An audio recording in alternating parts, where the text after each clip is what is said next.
பொள்ளாச்சி விவகாரத்தில் பாதிக்கப்பட்ட பெண்ணின் கதறலை கேட்ட பின்னும் குற்றவாளிகளுக்கு துணை போக மாட்டோம் என்று அமைச்சர் ராஜேந்திர பாலாஜி தெரிவித்துள்ளார். சிவகங்கை அடுத்த கொல்லங்குடியில் வெட்டுடைய காளியம்மன் கோயிலில் சாமி தரிசனம் செய்த அவர் செய்தியாளர்களுக்கு பேட்டியளித்தார். அதிமுக தலைமையிலான கூட்டணி வெற்றி கூட்டணியாக இருக்கும் என்று அவர் அப்போது தெரிவித்தார். பொள்ளாச்சி விவகாரம் குறித்து கருத்து தெரிவித்த அமைச்சர் ராஜேந்திர பாலாஜி, அதிமுக தலைவர்களும் அமைச்சர்களும் அக்கா தங்கைகளோடு பிறந்தவர்கள்தான் என்றார். பொள்ளாச்சி விவகாரத்தில் குற்றவாளிகளுக்கு சரியான தண்டனையை பெற்றுத் தருவோம் என்றும் ராஜேந்திர பாலாஜி உறுதிபட தெரிவித்தார்.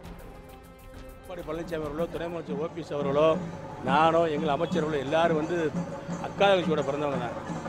அந்த வார்டு செல்லில் அண்ணா என்னை விட்டுருங்கன்னு சொல்லி அது கதறில் கேட்டுட்டு அதுக்காக அந்த குற்றவாளிகளுக்கு சப்போர்ட் பண்ணியோ அவர்களை தப்பு வைக்கவோ அம்மாவுடைய அரசு, எடப்பாடி பழனிசாமி அரசு ஒரு காலம் விடக்கூடாது.